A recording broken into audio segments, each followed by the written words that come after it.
Hey, nonfiction readers, boys and girls, we are so proud of how hard you are working with your nonfiction books. I have a question for you. Have you been coming across new words as you read? I sure have when I'm reading my nonfiction books. I know we've been working to solve the words and how to say them, but have you run into some words and thought, I'm not sure what this word means? Connection sign if that has happened to you. I'm sure it has.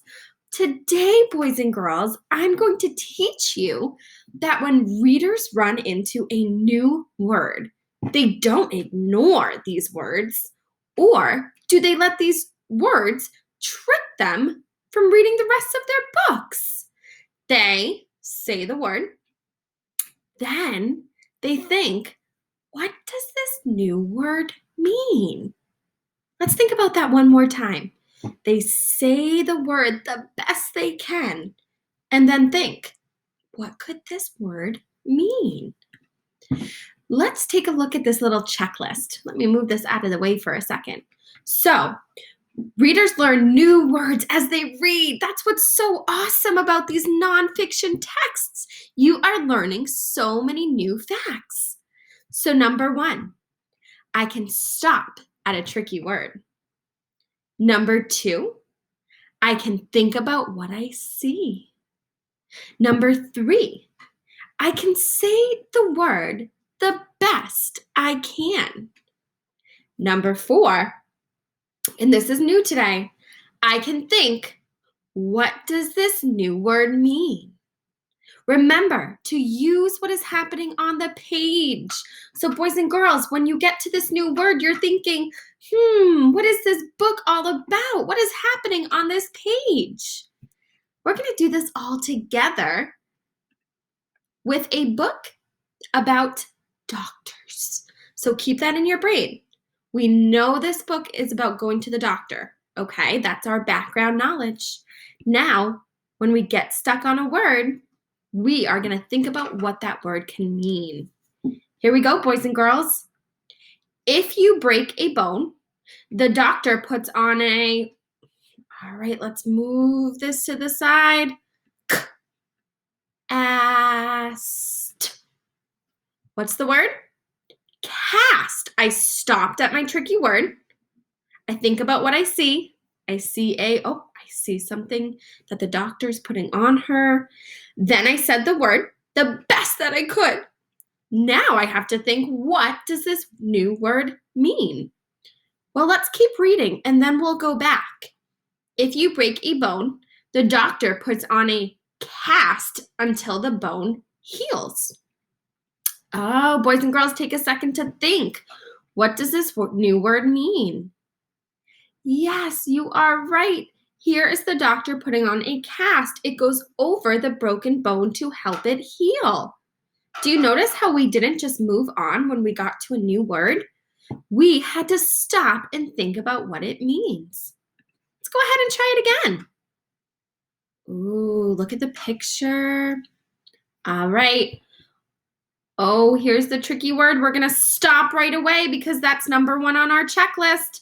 We're going to think about what we see. Look at the picture clues and look at the words and the letters. I see X. I see a vowel team, A's. X-rays. Now I'm going to say the word one more time, the best I can. X-rays. Let's read and see if we can go back and think what this new word means. X-rays show doctors what your body looks like under the skin. The doctor is checking for broken bones. So, if I don't know what X-rays means, I can't just move on. This is an important word. I have to stop and think, what does this new word mean?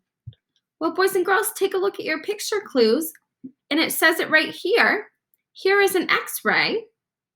It helps your body, or it helps the doctor look under the skin at the bones.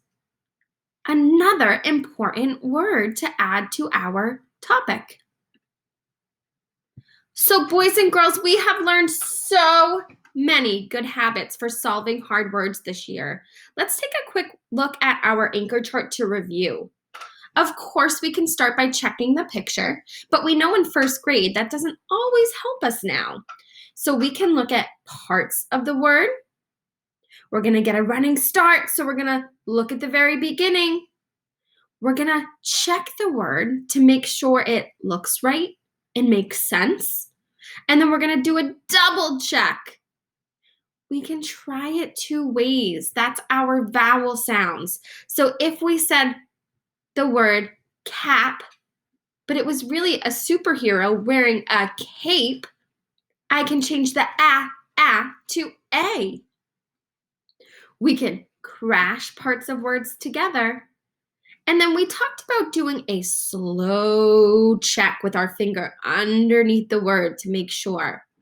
But today, boys and girls, as you're reading these nonfiction books, make sure that first when you stop at a tricky word, you solve it and say it the best you can, but also think about, what does this new word mean? What is it teaching me about my nonfiction book? All right, boys and girls, so your job, read on Epic or Raz Kids for 15 minutes.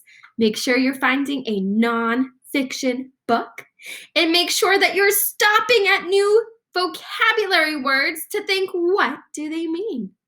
Happy reading!